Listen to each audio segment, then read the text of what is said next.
Selamat datang di Cerpen Romantis. Sebelum lanjut, silahkan like dan subscribe dulu. Membalas penghinaan suamiku, Bab 6. Mbak Rima, panggil seseorang tiba-tiba. Aku tersentak saat seseorang menyenggol lenganku, sambil memanggil namaku. Citra? Melihat Citra membuat aku ingin memakannya saat ini juga. Lagi lunch, Mbak? Aku boleh gabung ya? Citra langsung duduk tanpa dipersilakan. Siapa? Rim? Tanya Wita yang agaknya merasa terganggu. Oh, kenalin dia Citra, manajer di tempat suamiku kerja. Wajah Citra menjadi kaku, dan dia salah tingkah. Mbak Rima tahu dari mana, kalau aku ini manajernya Mas Rama? Aku tidak lantas menjawab, sebab makanan yang kami pesan sedang dihidangkan. Kamu kecewa, aku tahu kamu manajernya Bang Rama. Tanyaku sembari menancapkan pisau di stik yang ada di hadapanku. Aku bahkan udah tahu semuanya, imbuhku sembari menatap matanya tajam. Teh atau apa? Tenggorokan Citra naik turun, seperti susah payah bicara. Menurutmu, aku tahu apa? Dan apa ada yang aku nggak boleh tahu tentang kalian? Ayolah, kenapa dari kemarin, kalian terkesan merahasiakan pertemanan kalian dariku? Aku bicara sambil memasukkan potongan daging ke dalam mulutku. Membayangkan Citra yang aku kunyah saat ini. Sungguh, ingin sekali aku mencabik-cabik wajahnya itu. Nggak ada, kok? Kami nggak ada yang kami rahasiakan dari Mbak, kilah Citra gugup. Manajernya cantik begini, nggak takut ntar suamimu bakalan kepincut? Tanya Wita tiba-tiba. Kalau aku sih, terserah mereka ya. Cuma aku rasa itu nggak akan terjadi, kalau mereka sama-sama punya harga diri. Bukan begitu, Citra? Ledekku tanpa basa-basi. Harga diri seperti apa, Bak? Nggak ada yang salah dengan cinta, kan? Citra kembali bertanya. Salah bila wanita mencintai suami wanita lain. Pun sebaliknya, bukan cinta namanya bila itu terjadi. Tapi nafsu. Nafsu sesat, yang kapan saja bisa menghancurkan hidupnya sendiri. Perempuan baik-baik, pasti akan menjaga harga dirinya. Bukan malah sebaliknya. Harga diri wanita akan jatuh, bila dia sudah menjadi pelakor. Keramahan yang tadi ditunjukkan Citra sudah terkikis dari wajahnya. Tatapan matanya menajam melihatku. Aura tidak suka mendengar perkataanku, bisa aku rasakan dari mimik wajahnya. Semua orang punya pendapat, atas apa yang perlu dinilai dan dikomentari. Kita tidak bisa memaksa orang untuk sependapat dengan kita. Kalau Mbak Rima mengukur harga diri wanita lain seperti itu, maka tidak salah, tapi bukan berarti aku setuju. Menurutku, apapun alasannya cinta tidak pernah salah.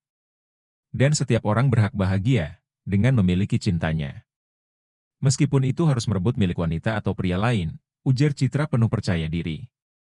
Aku tersenyum simpul mendengarnya. Aku semakin bisa melihat wanita seperti apa yang aku hadapi saat ini. Kamu seorang wanita. Mengapa bisa berpikir seolah-olah kamu tidak masalah bila ada wanita lain merebut milikmu? Cinta dan kebahagiaan yang didapat dari merampas milik wanita lain hanya akan bersifat sementara. Aku harap kamu tidak tergolong sebagai wanita perebut laki orang. Karena aku khawatir, kamu tidak kuat menerima karmanya nanti. Karena suatu saat nanti, kita akan memanen apa yang kita tanam. Citra menghela nafas sejenak, wajahnya mulai memerah. Mungkin, ucapanku sudah menyinggung perasaannya. Aku cuma mau hidup dengan laki-laki yang aku cintai. Aku yakin, hubungan yang kami jalin bukan karena nafsu, tapi benar-benar ada cinta di dalamnya. Citra tidak mau kalah, ia seolah-olah membenarkan tindakan merebut suami orang. Ingin rasanya aku membongkar dugaan perselingkuhan antara dirinya dan suamiku. Meneriaki wanita ini sebagai pelakor di depan umum. Namun, aku harus menahan diri hingga waktunya tiba. Ini kenapa jadi bahas pelakor? Tante Wita yang sedari tadi diam, mendengar obrolanku dengan Citra. By the way, lo nggak ada niat untuk merebut suaminya Rima, kan? Aku. Citra tertawa dan menunjuk dirinya sendiri. Apa aku bisa menolak, kalau suaminya Mbak Rima yang mendekatiku? Tapi, aku yakin itu nggak akan terjadi. Kalau Mbak Rima mampu menjaga suaminya, aku benar, kan Mbak? Aku mengepalkan tangan di bawah meja. Berusaha menahan diri untuk tidak merobek mulutnya itu. Mau dijaga seperti apapun, laki-laki yang tidak setia itu ibarat sampah. Sampah memang lebih pantas ada di tempat sampah. Tempat sampah itu sendiri, ibarat seorang wanita yang bersedia menampungnya. Citra langsung beranjak setelah aku bicara. Namun, aku tidak terpengaruh sedikit pun. Pandanganku tetap lurus tanpa menghiraukan dirinya. Aku rasa kita harus menyudahi percakapan ini. Karena aku harus bersiap untuk menghadiri undangan makan malam dari mertua dan suami Mbak Rima. Aku tidak enak menolak undangan itu, karena ibu Mas Rama sendiri yang menghubungiku. Jadi, aku harap Mbak Rima nggak salah paham dan bisa menyambut kedatanganku dengan tulus nanti. Sampai ketemu lagi ya, Mbak, ucap Citra, lalu berlalu sebelum aku bicara. Kepalan tanganku menghantam meja, bersamaan dengan nafas yang sesak di dada. Apa yang dia bilang tadi? Undangan makan malam dari suami dan ibu mertuamu? Wita bertanya, seraya menggelengkan kepala. Kok bisa? Ini konspirasi yang paling berbahaya. Apa mereka nggak minta pendapatmu? Ya, seperti itulah mereka. Selama ini aku tidak pernah terbuka masalah rumah tanggaku dengan orang lain.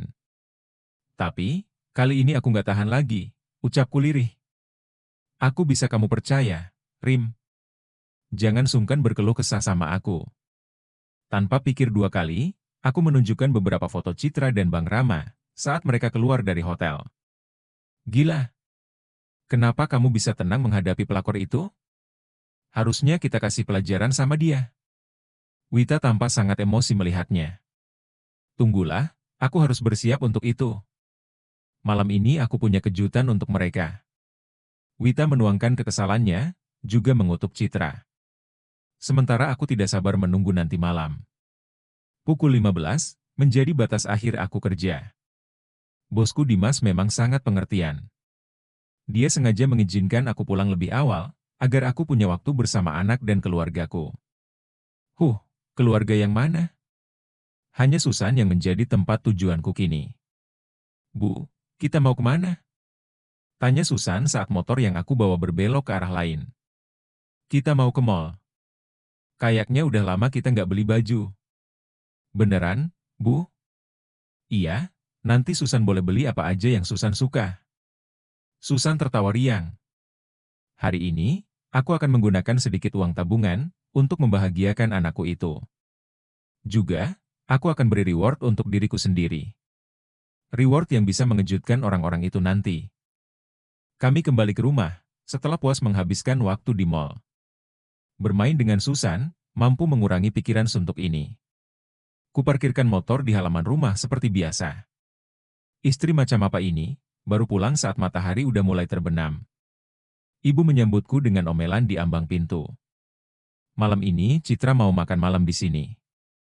Jadi, kamu juga harus siap-siap menyambutnya. Kayak dia tamu agung aja harus disambut, jawabku kesal. Ya udah, kamu di kamar aja kalau nggak mau nurut. Ibu udah masakin enak buat Citra.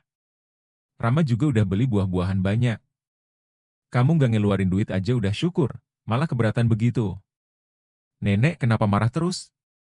Susan menggenggam tanganku erat. Dia ketakutan melihat neneknya marah-marah. Enggak, kok. Nenek bicaranya memang seperti ini. Ya udah, aku bawa Susan ke kamar dulu, Bu, pamitku berjalan. Sudah hampir jam 7 malam, tapi Bang Rama belum pulang juga. Ponselnya pun tidak aktif. Sementara makanan lezat sudah tersaji di atas meja. Apa Bang Rama pulang dengan Citra? Kemungkinan itu bisa saja terjadi. Mengingat, mereka memang pasangan selingkuh. Aku kesal sendiri, mengingat ucapan Citra siang tadi. Perempuan itu pasti punya 1001 cara untuk merayu suamiku. Makan malam. Seperti apa malam yang kalian tunggu ini? Malam ini, aku tidak mau terlihat menyedihkan di hadapan para pengkhianat. Sengaja kupoles wajahku dengan make up. Lipstik warna merah kesukaan Bang Rama, sudah menempel di bibirku. Gaun malam warna hitam tanpa lengan dan menjuntai, hingga mata kaki sudah membalut tubuhku.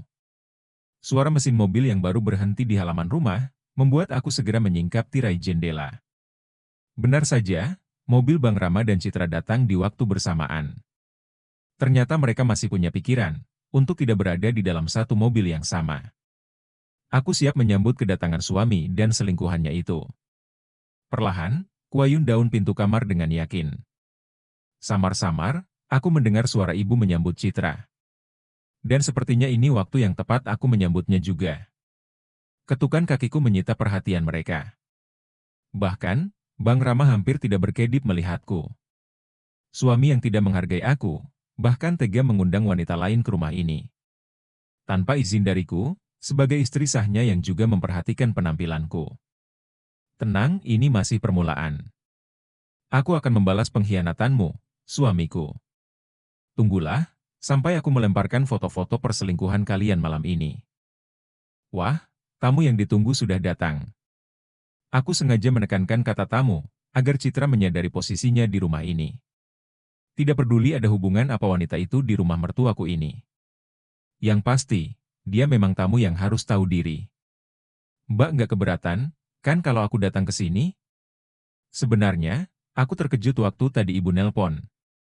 Aku takut Mbak merasa terganggu, kalau aku sering-sering bertamu ke rumah ini. Tutur Citra, sembari menyelipkan rambut halusnya di balik telinga. Citra sengaja memperlambat gerakannya, seolah memamerkan cincin yang melingkari jari manisnya. Tentu aku tidak iri melihatnya. Keberatan atau tidak, satu suara akan kalah dengan dua suara. Dan itu nggak masalah untukku. Lihat, aku sendiri menyambutmu. Kali ini aku bicara sembari menatap mata Bang Rama. Sontak, pria itu menjauhi Citra lalu mendekatiku. Sementara wajah Citra sudah cemberut. Kamu mau pergi kemana dengan pakaian seperti ini? Bang Rama mengitariku, seolah ingin memastikan sesuatu. Pertanyaan apa itu? Ibu bilang aku harus menyambut Citra, yang akan datang ke rumah ini. Ibu saja sudah rela dan sengaja menyiapkan makanan lezat. Dan abang rela meluangkan waktu, mengirimkan buah-buahan, untuk tamu yang telah kalian undang tanpa sepengetahuanku. Aku pikir ini malam spesial untuk kalian berdua. Jadi, nggak ada salahnya kalau aku ikut menyambut Citra, kan? Aku berusaha bersikap tenang dan biasa saja. Padahal, hati ini terasa teriris, karena suamiku tega dengan terbuka membawa wanita lain ke rumah yang ditempati bersama istri dan anaknya. Nggak ada yang spesial. Makan malam ini atas inisiatif ibu. Bang Rama meraih tanganku, hingga jemari tangan kami saling menyatu. Ayo kita masuk, ajaknya tanpa menoleh kepada Citra sedikit pun. Citra dan ibu mengikuti langkah kami. Harusnya memang seperti itu. Seorang tamu harus bisa memposisikan dirinya di rumah orang. Aku mau mandi sebentar. Kalau mau, kalian bisa mulai saja makan malamnya, ujar Bang Rama kepada Citra dan ibu, tanpa melepaskan genggaman tangan kami. Aku tidak tahu, mengapa Bang Rama bersikap manis seperti ini. Oh, bisa saja dia sengaja agar aku tidak curiga padanya. Nggak apa-apa, Mas. Aku nggak akan bosan nungguin Mas Rama, jawab Citra. Matanya bergantian melihat aku dan Bang Rama. Bisa kurasakan, tangan Bang Rama mulai berketingat dingin. Hal yang selalu terjadi, bila suamiku itu sedang gelisah. Abang mandi saja. Pakaian sudah aku siapkan di tempat biasa. Tanpa kuduga, Bang Rama langsung menarik tanganku hingga kami masuk ke dalam kamar. Kenapa kamu tiba-tiba berpenampilan seperti ini? Tanya Bang Rama, sembari memojokkan punggungku, di balik pintu yang tertutup rapat.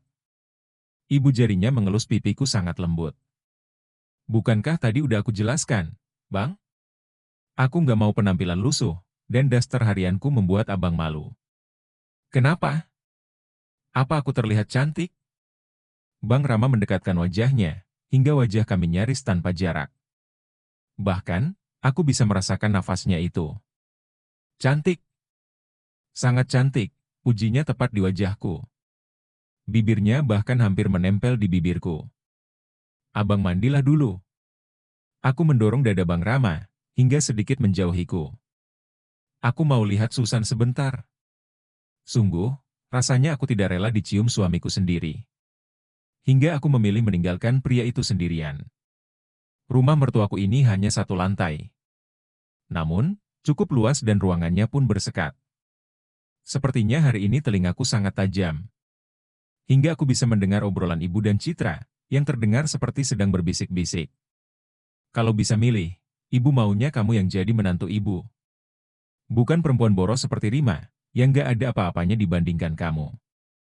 Mertuaku itu memang hobi sekali, membanding-bandingkan aku dengan orang lain. Aku juga maunya jadi menantu ibu. Tapi, itu nggak mungkin terjadi, karena Mbak Rima nggak akan rela dimadu, jawab Citra. Kamu jangan khawatir. Nanti ibu bujuk Rama biar dia menceraikan Rima. Aku yang saat ini bersembunyi, di balik dinding berbahan kayu tipis, gemetaran mendengar obrolan mereka. Tidak kusangka ibu sebegitu inginnya, melihat rumah tangga anaknya hancur. Aku sengaja menenangkan diri di kamar Susan. Gadis kecilku itu tampak asik memainkan mainannya, yang tadi kamu beli di toko musik. Susan, nanti kamu jangan keluar kamar sebelum ibu datang, ya? Ucapku setenang mungkin, agar Susan tidak tahu, kalau aku sedang menahan kesal dan sakit hati. Kenapa, Bu? Kepolosan Susan selalu bisa menghiburku. Aku tidak mau, masalah orang tuanya merusak mental anak ini. Tadi kan Susan capek habis jalan-jalan di mall, nanti ibu bawakan makan malamnya ke kamar aja, ya? Susan masih kenyang, Tadi udah makan banyak, jawabnya lagi. Perhatianku tersita pada bayangan selintas lalu, yang aku lihat dari celah jendela kamar. Posisi Susan yang duduk memunggungi jendela, membuat anak itu tidak menyadarinya. Ibu tutup jendela sebentar, ya. Kamu lanjutin aja mainnya ya, sayang. Rasa penasaran membuat aku diam-diam mengintip, untuk memastikan siapa yang ada di luar sana. Mataku setengah memicing, mengintip celah jendela. Hingga aku terpaku, melihat sesuatu yang berhasil membakar dada. Bang Rama bercumbu dengan Citra di taman belakang rumah. Sungguh, aku ingin muntah saat ini juga. Susan, kamu tunggu di sini sebentar. Ingat pesan ibu untuk tetap di sini. Iya, Bu.